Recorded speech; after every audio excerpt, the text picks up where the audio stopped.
하나님 말씀 보겠습니다. 하나님의 말씀은 누가복음 2장에서 보겠습니다.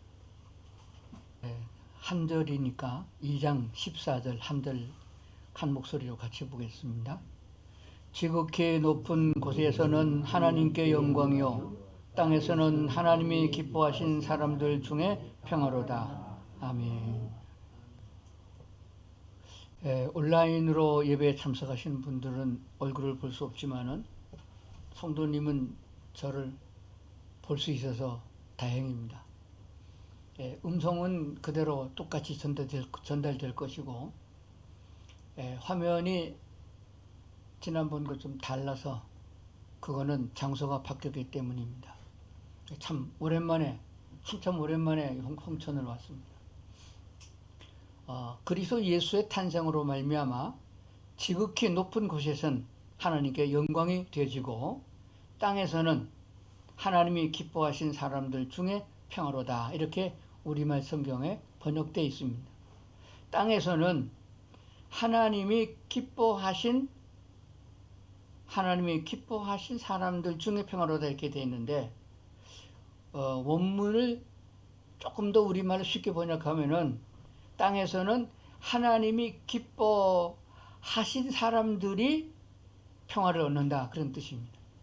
하나님이 기뻐하는 사람들이 평화를 얻는다. 그러면 어떤 사람이 하나님 기뻐하는 사람이냐?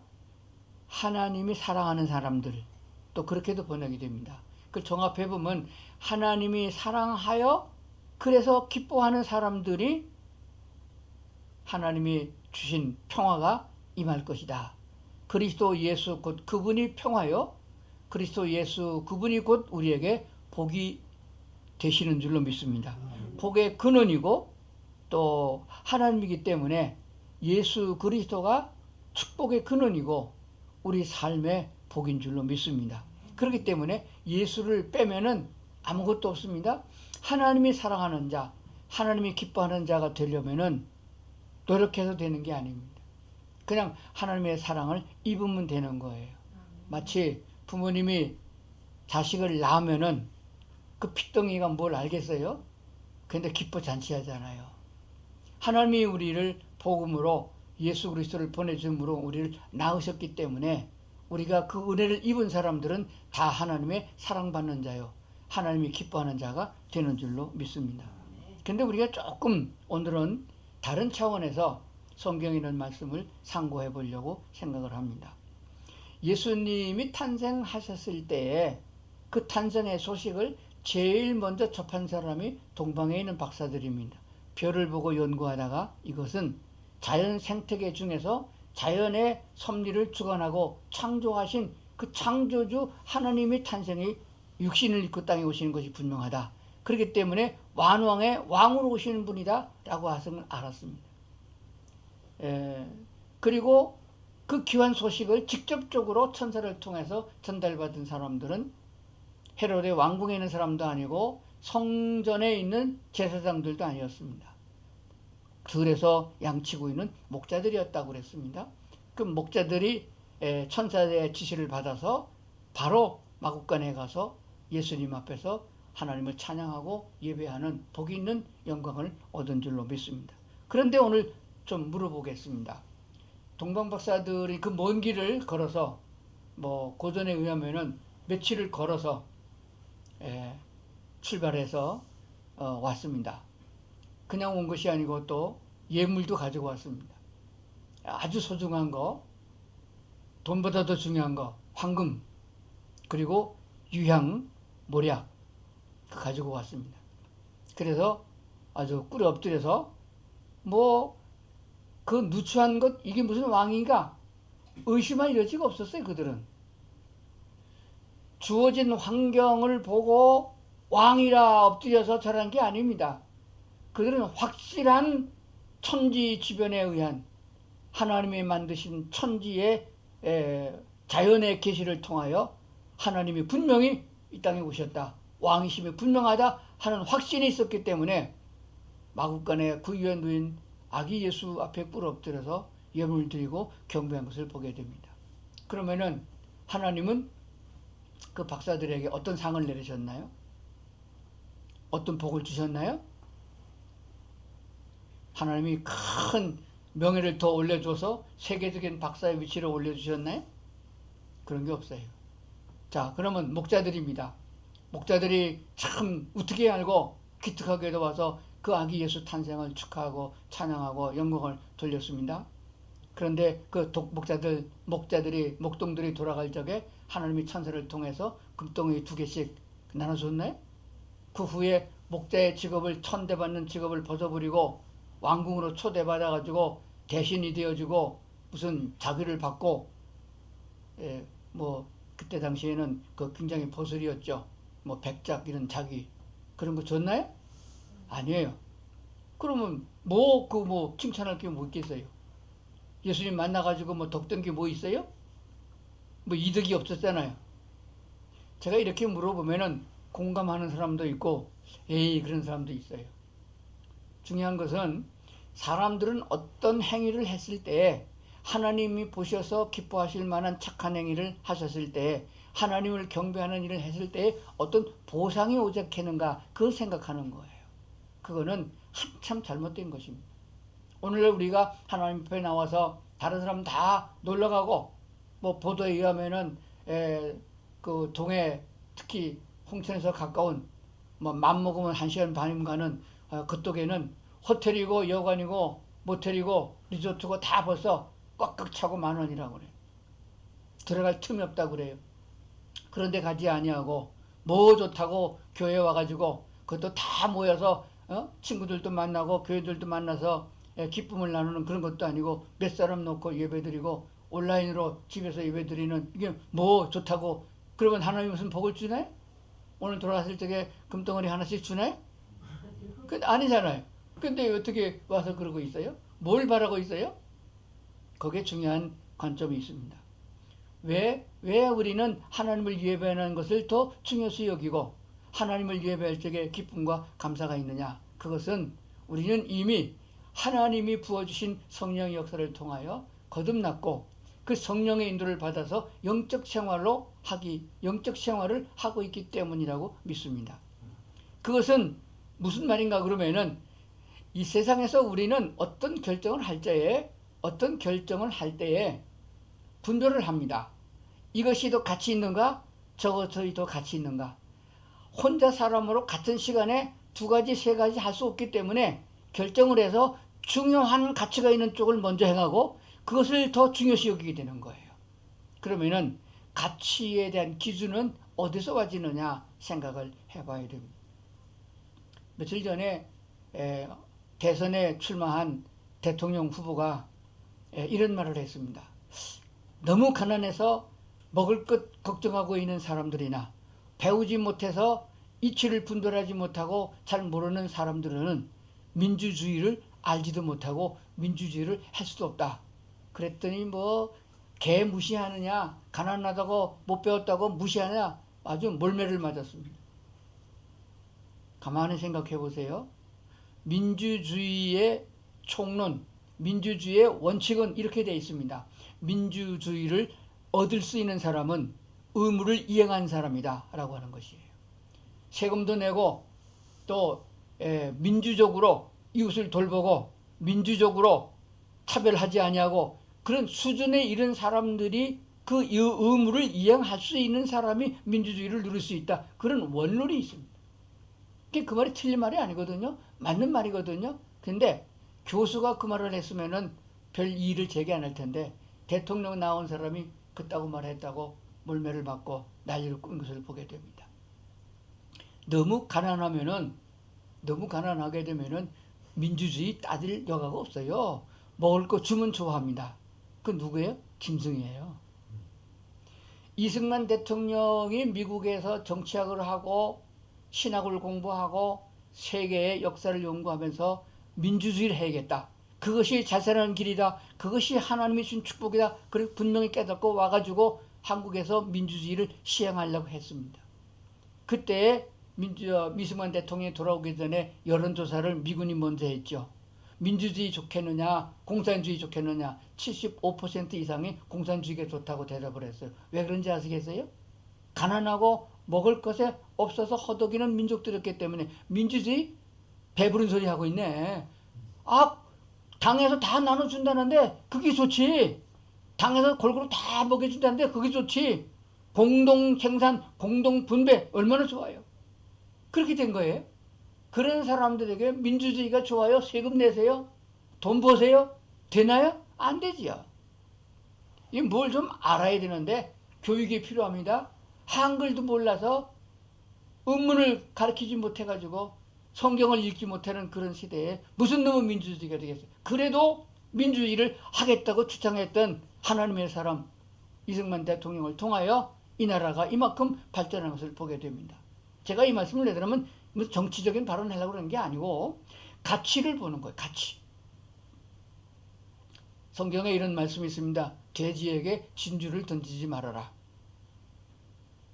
진주 한 알에, 흑진주 한 알에 300만 원 더 가나요? 300만 원 치고 그것이 24개씩 달려 줄줄이 된 거, 꾸러미로 된 거, 그 돈이 얼마겠어요? 그거 돼지에게 주면은 돼지가 깜짝 놀라가지고 와, 어쩜 이렇게 좋은 걸 주셨습니까? 그리고 감사하겠습니까? 뭐 이런 걸 주냐고 발로 밟아버리고 고구마 하나를 주지 그럴 것 같아요. 가치를 아는 사람에게 가치가 인정되는 것이에요. 예수 그리스도가 소중한 것을 아는 사람들이 예배하는 것이고, 예수가 밥 먹여주냐, 교회 나가면 떡을 주냐, 그따구 소리 하는 사람들에게는 영생을 주어도 하늘의 영광이요 땅에서 기뻐하는 예수 그리스도의 탄생을 축하합시다 라고 전해도 귀담아 듣지 않습니다. 너네끼리 가라 그러고 말고 버려요. 전에 서편제라는 영화가 있었습니다. 그거 우리 목사님들이 단체로 봤는데 보고서 푸서 본 게 아니고 울릉도를 가기로 했는데 그래서 속초까지 갔는데 풍랑이 일어나가지고 못 갔어요. 그래서 아유 심심한데 영화 하나 보자. 서편제라는 게 있더라고 가서 봤어요. 제가 기억에 남는 게 하나가 있습니다. 그 창에 빠져가지고서 그 하나 있던 한 사람을 만났는데 알코올 중독이 돼버렸어요. 그래서 다른 사람이 찾아가가지고 거기서 벗어나라고 그렇게 권면을 했습니다. 근데 알코올만 중독된 게 아니에요. 마약까지 중독이 돼버렸습니다. 그래서 그걸 끊으라고 권면을 하니까 그 사람이 하는 얘기가 지금 생각이 나는데 그래요. 오늘 살다가 내일 죽어도 그 아편 딱 하나 맞고 담배 하나 피고 술 한잔 하고 그게 인생의 낙이 아니냐. 그런 장면이 있었어요. 아편이 나쁜 것을 알면서 술에 중독이 나쁜 것을 알면서도 만연돼 있는 세상입니다. 그런 아편만뿐만 아니라 인간은 지금 이 세상에 자본주의에 중독되고 폭력에 중독되고 음란에 중독돼 가지고 그것이 나쁜 줄 알면서도 벗어나지 못하고 있어요. 내일 죽더라도 기독교가 말하는 대로 모레 지옥을 가더라도 오늘 즐기고 죽자. 밤새도록 마시고 춤추자. 이 세상이 무엇을 말하고 있느냐. 진짜 중요한 가치를 인정하지 못하고 있기 때문이다. 아셔야 됩니다. 영생의 세계 100년이 아니고 1000년이 아니고 만년도 아니고 영원한 생명을 가지고 있는 인간의 존재를 아는 사람들이어야 하나님에 대한 존재, 그리스도 예수의 소중함을 알게 된다는 사실을 믿으셔야 합니다. 오늘 우리들은 이 은혜를 먼저 입었으니 얼마나 감사한지 모른다. 우리가 일반적으로 알고 있는 대로 예수 믿었더니 물질의 복을 받고 예수 믿었더니 병 나았고 이런 그것도 축복이긴 하지만은 그건 아주 적은 거, 부수적인 것이에요. 3대 독자가 태어났어요. 나이가 45이 넘어가지고 여자가 애를 낳았어요. 3대 독자. 그러면 그 낳은 아기 자체가 축복이요. 그 아이 자체가 영광이 되는 줄로 믿습니다. 예수 그리스도 하나님이 육신을 입고 땅에 오셨는데 그게 무슨 어디서 태어나느냐, 그가 무슨 귀중한 왕관을 썼느냐, 그것이 중요한 것이 아니에요. 그분 자체가 우리에게 선물이요, 우리에게 기쁨의 소식이 되는 줄로 믿습니다. 그렇기 때문에 그리스도 예수의 탄생은 온 인류에게 기쁨의 소식이고 누구나 다 그 은혜를 입을 수 있는 자유가 있고 그 축복과 은혜를 받을 수 있다는 사실에 대해서 감사해야 될 줄로 믿습니다. 그래서 영적인 사람이냐 육적인 사람이냐에 따라서 나눠지게 됩니다. 그 편가르기 하는 건 아니에요. 그거 차별이라고 그러면 큰일 나는 겁니다. 예수님이 분명히 말씀하셨어요. 마지막에 심판 때는 딱 갈라놓는다 그랬어요. 양은 오른쪽에, 염소는 왼쪽에. 아주 비유를 잘 들었어요. 양은 오른쪽에, 염소는 왼쪽에. 우리가 마지막 그날이 오게 되어지면은 예수 그리스도를 구주로 영접한 사람은 천국으로, 그렇지 아니한 사람은 지옥으로 나눠진다는 분명한 말씀을 우리는 듣고 있고 이 사실을 전해야 된다고 믿습니다. 처음에 하나님이 천지를 창조할 적에 흙으로 빚어서 사람을 만들었습니다. 그리고 사람에게만 하나님 자기 자신의 생기를 불어넣었습니다. 여기서 생기를 불어넣었다는 것이 영적인 거거든요. 다시 말씀드리면 우리 온 몸의 구조는 DNA로 구성되어 있습니다. 그래서 그 DNA는 염색체에 의해서 유전되어 나가고 있습니다. 이것은 의학에서 밝혀진 바가 되는 것입니다. 그런데 영적인 것은 안 보여요. 영적 DNA가 하나님의 성품과 같은 하나님의 본질적인 요소가 하나님의 생기를 불어넣을 적에 인간 속에 들어온 거예요. 이것이 하나님을 느낄 수 있고 하나님을 교제할 수 있는 것이에요. 그래서 하나님이 슬퍼하면 같이 슬퍼하고 하나님이 기뻐하면 같이 기뻐할 수 있는 하나님과 교제가 되는, 교통이 되는 요소가 인간에게만 있다는 것이에요. 그런데 사탄에게 속아서 하나님의 말씀을 부인하고 하나님에 대한 신뢰가 떨어졌기 때문에 그래서 결국 그것은 끊어진 것입니다. 이제 그래서 예수께서 우리에게 오심으로, 우리 마음속에 들어오심으로 말미암아 하나님과 관계가 회복되어져서 하나님을 찬양하는 관계가 됐다는 사실을 기억합니다. 그런데 태초에 그 최초의 인간을 만들 적에 하나님이 짐승도 만들어졌습니다. 그 짐승 만들 적에도 흙으로 빚어 만들었다고 그랬어요. 그런데 하나님이 생기를 불어넣지 않았어요. 그냥 육적인 짐승이에요. 그래서 사람에게 만약에 하나님을 인지할 수 있는 힘이 없으면, 하나님을 느끼고 하나님과의 교류가 될 수 있는 영적인 요소가 살아나지 않으면 짐승과 똑같은 요소가 되는 거예요. 그러니까 그런 사람들에게 아무리 먹을 것을 주고 아무리 병들 치료해주고 그렇게 축복을 부어줘도 아무 소용이 없습니다. 여전히 죽어서 지옥 가게 되는 거예요. 그래서 우선은 그 영혼이 구원되어져서 하나님과 교제가 될 수 있고 영적 음성을 들을 수 있는 하나님의 사람으로 만들기 위해서는 다른 길이 없으니 오직 예수 그리스도를 믿으라고 복음을 전하는 길밖에 없습니다. 이 복음을 전하여 거듭나서 하나님의 백성이 된 성도들에게는 하나님을 찬양하는 방법을 이제 가르치기 시작하는 거예요. 어린아기가 나오면은 걸음마를 가르치고 그 다음에 사람의 도리를 가르치고 지식을 가르치는 것과 마찬가지가 되었습니다. 그래서 우리는 신앙생활을 통해서 하나님의 사람은 어떻게 살아야 되느냐 하는 것들을 배워나가는 것이에요. 그러니까 어린아기는 날마다 자라면서 사람이 돼가고 쥐새끼는 자라면서 쥐가 돼가고 고양이는 고양이가 돼가는 것 같은 이치예요. 근데 나는 예수를 20년 믿었는데 교회를 30년 댕겨서 권사가 됐는데도 장로가 됐는데도 여전히 하는 짓거리를 보면은 육적인 사람이에요. 그럼 뭐가 잘못된 거예요? 교회에 다닌 종교인이 됐거나 아니면은 영접해서 거듭나는데 어린아이로 그냥 있거나. 잘 생각해 봐야 됩니다. 어제 다르고 내년 다르고 우리 그리스도인들은 계속해서 하나님을 닮아가야 되는 것이 확실한 것입니다. 성품도 하나님을 닮아가고 하나님이 원하고 기뻐하는 쪽으로 행할 수 있고 그 능력과 은혜를 잊기 위해서 기도하는 것이고 그 힘으로 세상을 살아간다는 것을 꼭 기억을 해야 되는 것입니다. 근데 예수님은 가난했어요. 그런데 가난한 문제가 예수가 딱 태어나니까 해결이 쫙 되고 말았어요. 어떻게 해결됐어요? 동방이론 박사를 통해서 황금을 갖다 줬습니다. 그러자마자 피난을 가게 됐어요. 헤로데 왕이 죽이려고 군사를 풀었잖아요. 그 군사 작전은요, 지금으로 말하게 되면은 뭐 여명 뭐 그런 거 마찬가지예요. 비밀이 돼가지고 군사를 풀기 때문에 헤어날 수 없습니다. 그런데 하나님이 알려줘가지고 피난을 가게 만들었습니다. 어디로 갔어요? 애굽으로 갔어요. 유대인들은 애굽으로 가요, 안 가요? 안 가요. 하나님의 명령이기 때문에 애굽으로 돌아가지 말라기 때문에 돌아갈 수가 없습니다. 애굽엔 그림자도 못 가는 거예요. 그런데 거기로 하나님이 귀신을 시켰습니다. 그러면은 망명이잖아요. 여간빵도 제대로 얻을 수 없는 돈이 없는 요셉이가 마리아를 데리고 아기 예수를 데리고 피난을 갔습니다. 망명을 갔습니다. 거기 가서 어떻게 살아요? 돈 있어야 되잖아요. 히브리 엽전 가지고 가서 애굽에서 쓸 수 있어요?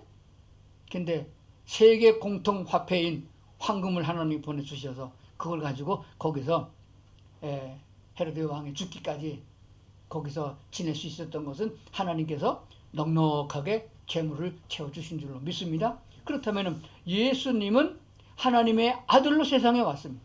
하나님의 아들이라는 칭을 줬습니다. 우리도 예수를 영접하자마자 하나님의 자녀예요. 그럼 우리 예수 믿자마자 이 땅에서 살아가는 동안에 경제적으로 필요한 것을 하나님께서 채워주신다는 것을 믿으시면 되는 겁니다. 이것은 체험하지 않으면 알 수 없는 것이에요.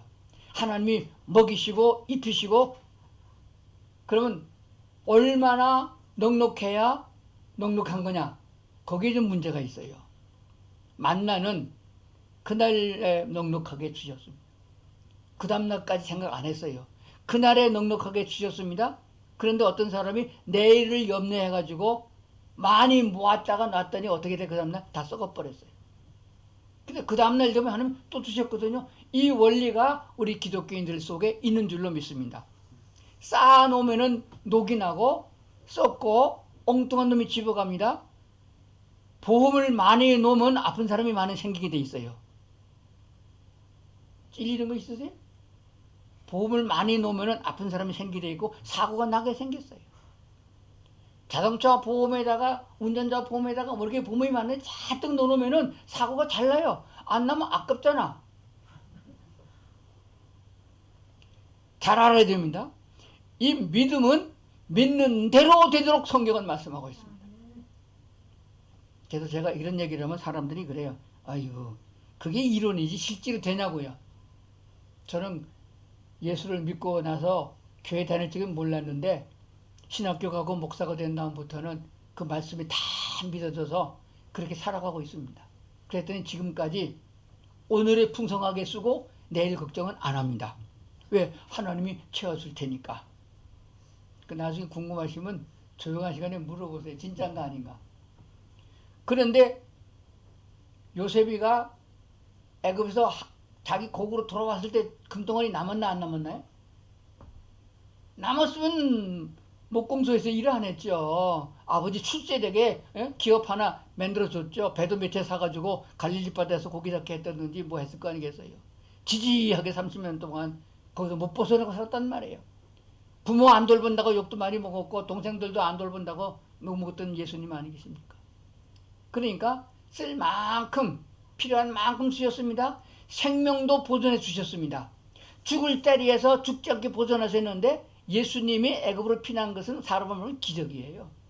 그런 일이 일어날 수가 없습니다. 첩보 작전인데 그게 들통났겠습니까? 그러니까 우리가 하나님이 죽어야 될 만한 때 예수님은 그 날짜가 되면은 십자가에서 죽도록 하나님이 되어졌는데 그 전에는 절대로 맞아 죽거나 절대로 누가 죽일 수 없습니다. 우리도 하나님께서 주신 사명을 감당할 동안에는 자동차에 치여 죽을까 코로나에 죽을까 염려하지 말아야 됩니다. 그렇게 말하면서도 염려는 가끔 돼요. 또 뭐 백신 주사를 뭐 2번 맞으면 된다고 뻥치더니 또 더 맞으라고 그래요. 그래서 또 보도를 봤더니 뭐 3차를 맞으면 더 많이 아프고 막 죽는다고 막 그래가지고 그만둘까 하다가 그만두면 또 군부대 또 못 들어온다 들어오지 말라면 또 안 되고 교도소 못 가면 가잖아요.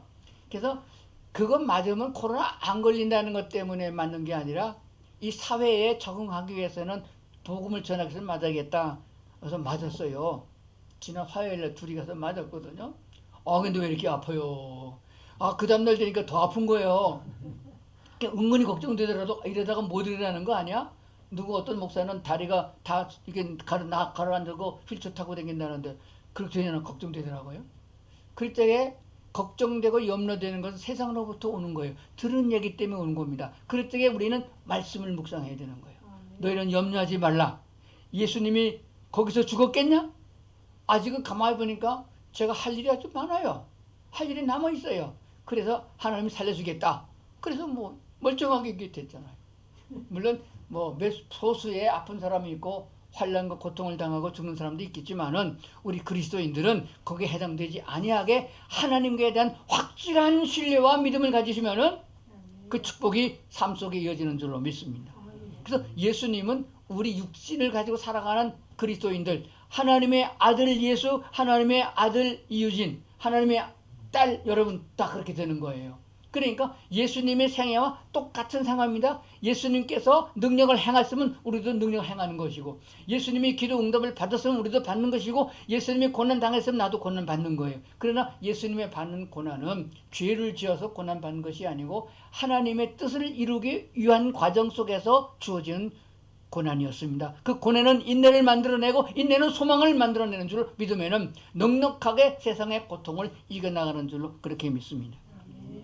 하나님께서는 우리가 이 땅에서 육신 가운데서 살아가는 동안에 필요한 것들을 적당하게 채워주시는 줄로 믿습니다. 먹을 것도 때를 따라 채워주시고요.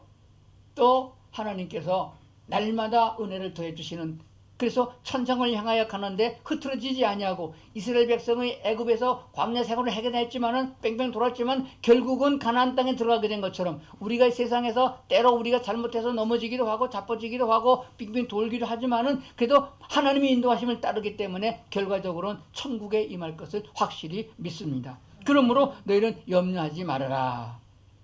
무엇을 먹을까 무엇을 마실까 염려하지 말아라.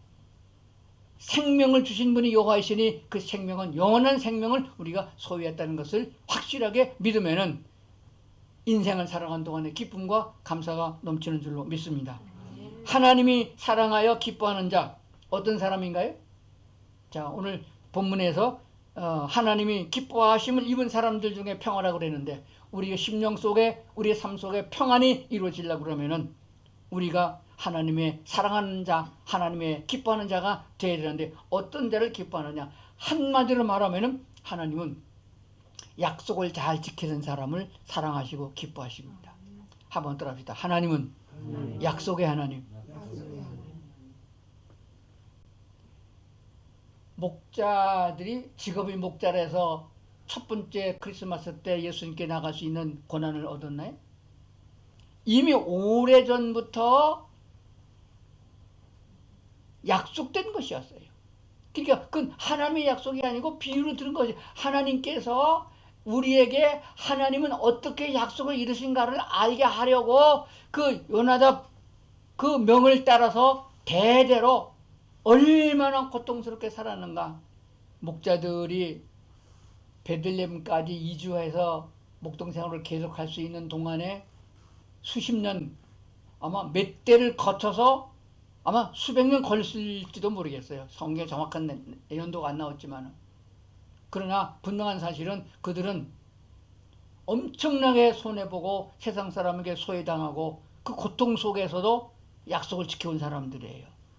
그와 같이 세상에서도 이런 약속을 지키는 사람이 있는데 만군의 여호와 하나님의 약속을 거역한 아담의 죄를 뒤집어쓴 우리들이라 할지라도 구원의 길이요 새로운 생명의 길은 예수 그리스도를 보내주시니 믿으라 했던 그 약속을 우리가 믿는다면 얼마나 큰 축복이 있겠느냐 하는 것을 알게 하려고 그 영광을 목자들에게 주었다고 말씀드렸습니다. 그러니까 우리는 성경에서 나오는 모든 것들이 초점은 하나로 모아지고 있어요. 하나님의 나라입니다. 천국이에요. 영생입니다. 안 그랬으면 예수님께서 제자들에게 그렇게 고통스럽게 그 제자를 하도록 해놓았겠어요? 물론 포도주 만드는 기술만 가르쳐줬어도 다 부자가 됐을 텐데. 안수만 하게 되면 병자가 다 낫는 그 기술을 아주 그냥 상설적으로 쓰게 했으면은 개척교회 해내라고 목사들 애 하나도 안 쓸 거예요. 둘만 고쳐주면 예배당 하나 지어요 요즘에. 그러니까 그게 목적이 아니에요. 목적은 우리를 하나님의 사람으로 거듭나게 해서 천국에서 영원히 같이 살게 하랴. 그러니까 육적인 것을 벗어버리고 영적인 것으로 새롭게 변화되어 나가서 하나님과 같은 마음을 가진 수준에 이를 수 있는 영적 성숙을 가져오는 것을 목적하고 있다는 것을 기억해야 됩니다. 영광의 자리, 하나님 앞에 설 수 있는 영광, 만왕의 왕 되신 우리 하나님 앞에 서서 찬양하는 이 기쁨의 소식을 우리가 전하고, 또 이렇게 하나님을 찬양하는 그런 기쁨이 우리 속에서부터 날마다 일어나야 된다고 믿습니다. 그리고 영원토록 주님과 함께 할 수 있는 자로 믿음을 키워나가는 성도들 될 수 있기를 주의 이름으로 축원합니다. 기도하시겠습니다. 하나님 아버지, 저희들을 이렇게 주님 앞에 세우시고 하나님께 은혜 입게 하셔서 감사합니다. 아직도 부족하고 세속화되어 가고 있고 눈에 보이는 것을 따라갈 때가 많지만은 성령 하나님 우리를 이끌고 그 나라까지 임할 것을 확실히 믿사오니 조금 더 주님의 뜻에 맞는 하나님의 마음을 알아서 하나님을 기쁘시게 하고 아버지께 영광 돌리는 삶이 될 수 있도록 저희를 이끌어 인도해 주시옵소서. 특별히 대한민국 우리 젊은 세대를 주님께로 이끌어 주셔서 그들이 이 땅에 그리스도의 복음의 계절을 완수할 때까지 하나님께서 축복하시고 인도해 주시옵소서. 이를 위하여 애쓰고 있는 선교사들 그리고 주의 종들 성도들 더욱 축복해 주시옵소서. 예수님 이름으로 기도드리옵나이다. 아멘.